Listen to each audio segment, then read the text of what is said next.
Boa noite a todos. Hoje de uma forma um pouco diferente, para que possamos variar, porque eu sei que é chato e às vezes, ainda mais sendo inglês, não é tão assim produtivo só ficar mandando exercício para vocês. Então hoje eu decidi falar para recapitularmos e tocarmos o nosso barco. Na próxima aula a gente dá seguimento aos outros tempos verbais e não tem como a gente seguir sem eu ter certeza de que vocês compreenderam a base, como eu disse em sala de aula, né, do verbo, que hoje nós vamos revisar rapidinho, o verbo ser e estar. Eu dispus aqui, sugiro que você dê uma pausa no vídeo, vá lá, pegue seu caderno, abra lá naquele esqueminha do verbo ser e estar. Lembra daquela coluninha que vocês anotaram no caderno? Isso para quem anotou, óbvio. Se você não tiver anotado, só ir no Google e digitar lá verbo ser e estar, que você vai encontrar a mesma tabelinha por lá. De qualquer forma, aqui eu já fiz a disposição daquelas regrinhas que eu coloquei no caderno lá para vocês. E vocês se lembram que nós trabalhamos com 3 itens. Quais são eles? Nós trabalhamos com o verbo ser e estar no presente, no passado e também no futuro. E dentro dessas 3 perspectivas, nós sempre vamos trabalhar com aquilo que eu falei para vocês que nunca vai mudar. Nós afirmamos, nós negamos e nós interrogamos. Perceba que a afirmação, a negação e a interrogação, ela está presente no presente, no passado e no futuro. Segue a mesma linha de raciocínio da mesma forma, ok? Novamente, sugiro que você pause o vídeo, dê uma olhada na regrinha do seu caderno, para que você não fique tão perdido assim. Então vamos lá. Eu exemplifiquei com algumas frases aqui, não vou relembrar-lhes a regra, porque como eu disse, você está com ela no seu caderno aí. Eu exemplifiquei algumas frases aqui para que vocês possam fazer a atividade de hoje. Primeira coisa que nós devemos lembrar, vamos dar uma olhadinha aqui no nosso querido tempo presente. No presente, você vai se lembrar que o verbo ser e estar, ele é simples. Não que o passado e o futuro seja difícil, mas ele é muito simples, porque eu tenho apenas 3 verbos para trabalhar no presente. Você se lembra que esses verbos são o am, o is e também o are. Lembra que eu ainda sempre falava que você respira, are. Então, são os meus 3 verbos que eu vou utilizar para trabalhar com o tempo presente. A primeira frase aqui diz o seguinte, olha só. You are happy. Novamente a pronúncia. You are happy. O que eu estou fazendo nessa frase? Eu tenho aqui o meu sujeito, you, e eu tenho aqui o meu verbo are. E os dois juntos me dão uma frase afirmativa dizendo you are happy. Você é ou você está feliz. Eu ainda posso construir uma frase negativa, que é a segunda proposição aqui. Ela diz o seguinte: He is not Roberto. Novamente, he is not Roberto. Novamente, eu tenho o meu sujeito, eu tenho o meu verbo, e você se lembra que precisa de uma negação, ela está aqui, o not. Novamente, he is not Roberto. Ele não é o Roberto, você está negando. E a terceira proposição é uma frase interrogativa. Como você pode notar aqui, já deve ter percebido, ela é interrogativa primeiro porque o ponto de interrogação está gritante aqui. Lembre-se, sem ponto de interrogação, a frase não é interrogativa. E a frase de exemplo aqui é Is he an engineer? Novamente, atentem-se a essa pronúncia da palavra engineer, ok? Engenheiro.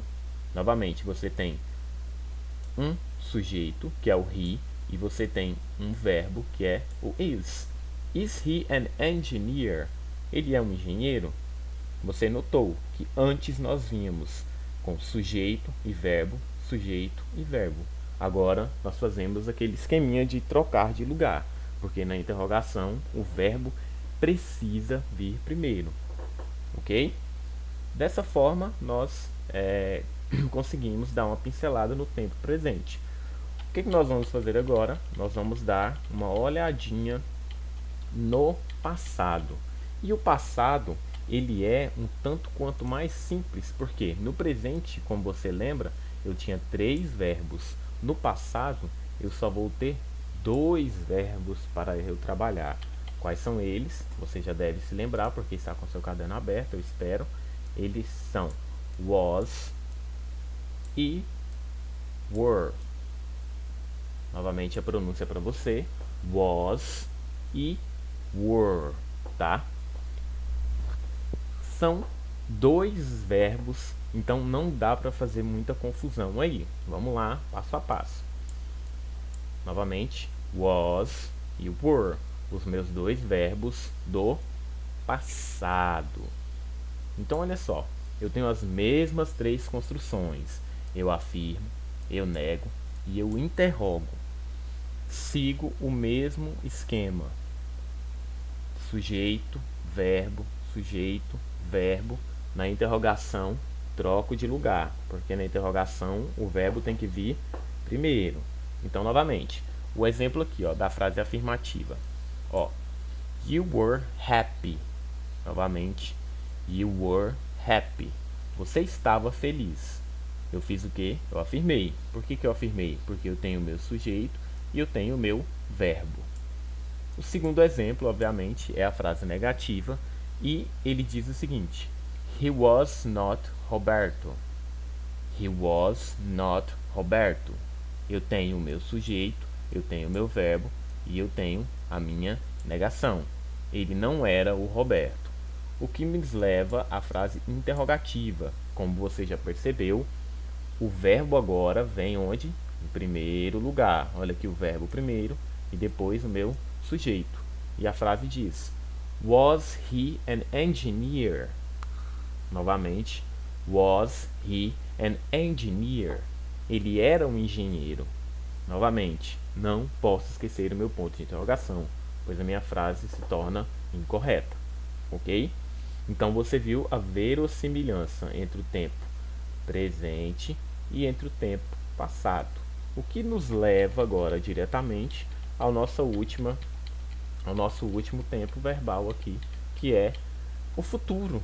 O futuro, como você deve se lembrar, ele é super, hiper, ultra, mega simples. Por que ele é simples, professor? Porque ele só possui um verbo, e esse verbo é o, lembra daquela série O Maluco no Pedaço? Will. Somente este verbo conduz todo o tempo futuro. Por isso ele se torna muito simples. E novamente eu trabalho afirmando, negando e interrogando. Ok? Vamos lá. O primeiro exemplo aqui, ó. You will be happy.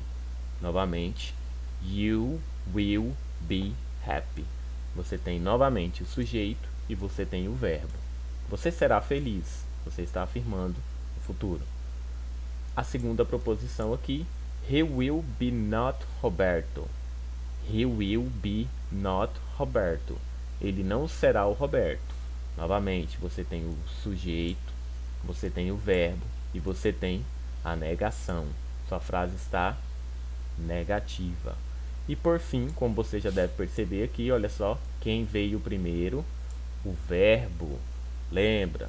Interrogação, o verbo está sempre em primeiro lugar. O verbo está aqui e o sujeito está depois. Will he an engineer? Muita atenção nessa palavra, hein? Will he an engineer?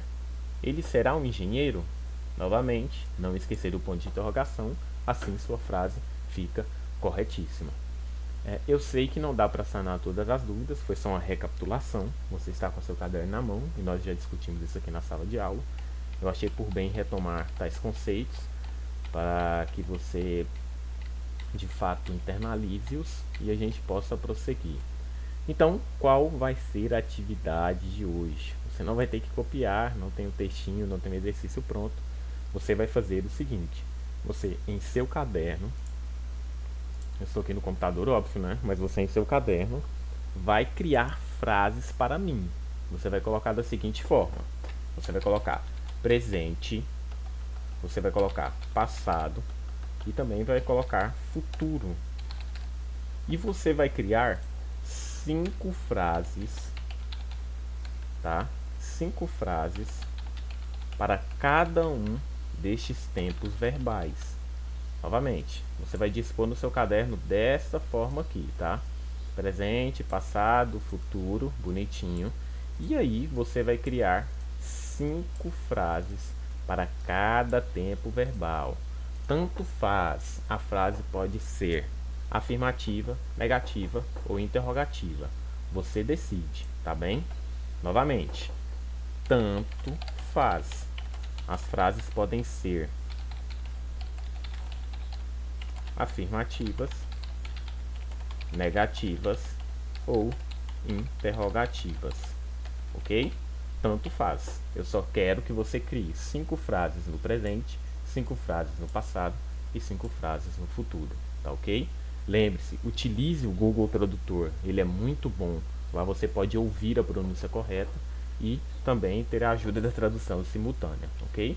Essa é a atividade de hoje. Espero que vocês tenham compreendido. Qualquer dúvida eu estou à disposição sempre, ok? Um abraço e boa noite.